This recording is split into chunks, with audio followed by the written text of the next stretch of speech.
So what I ended up doing yesterday, and the reason I didn't add more content, is I ended up sitting and reading for several hours total. Not consecutively. I would read for maybe 30 minutes at a time, take a break, go let the pups out, and that kind of thing. But I ended up reading a lot more than I actually thought I was going to. And actually, that's continued to happen today, but I'm pretty happy with that because I wanted to build that in, and I'm actually enjoying it. I don't feel like I'm forcing myself to like sit there and read. I'm actually just reading because I'm enjoying not only the material, but I'm enjoying the peace and quiet.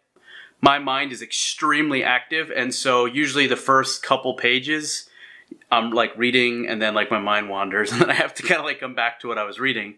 But once I get into that zone, after a little bit of rereading, I kind of blitz through the pages and my mind is very focused on the content, which has been really, really enjoyable for me. So yesterday's vlog, I ended with one of the quotes from one of the books that I was reading, the nonfiction one.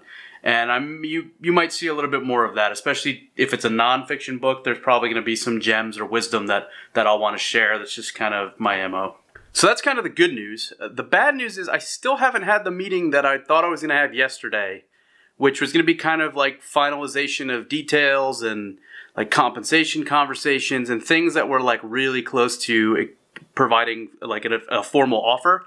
And I'm really, really hoping that that happens today, because if it does, depending on those details, I would probably be leaning to say yes. And maybe I wouldn't say yes today. Maybe I'd think it over a little bit and say yes maybe before the weekend if I liked what I heard. But I haven't had that meeting yet, and that's kind of a bummer. So I'm hopeful. I don't want to be like super pushy with them. I followed up yesterday, and I followed up once earlier today when I saw they were online. And now I'm just going to kind of put the ball back in their court and, you know, hands off. I'm just going to let it roll as it wants to. The good news is I still have a few other options if that one doesn't pan out. But after kind of like really going through a couple different options and having like a lead candidate, if that lead candidate falls through, I'll be a little bummed. But it's good to know that there's potential other options out there if I so chose. As for right now, I think I'm gonna just kind of chill out, go through some stuff on the computer, browse a couple things. There's 2 or 3 articles that I wanted to read and some news I wanted to catch up on. I saw Peter left Energy, had a really good conversation with him at DreamHack Atlanta, and so I just kind of get caught up on a couple things, and then honestly, I'll probably take a break for a bit and go back to reading. I have a feeling that that's going to be a common theme, at least for the rest of the week. Hopefully, I don't get bored of it, but I'm actually looking forward to picking back up where I left off.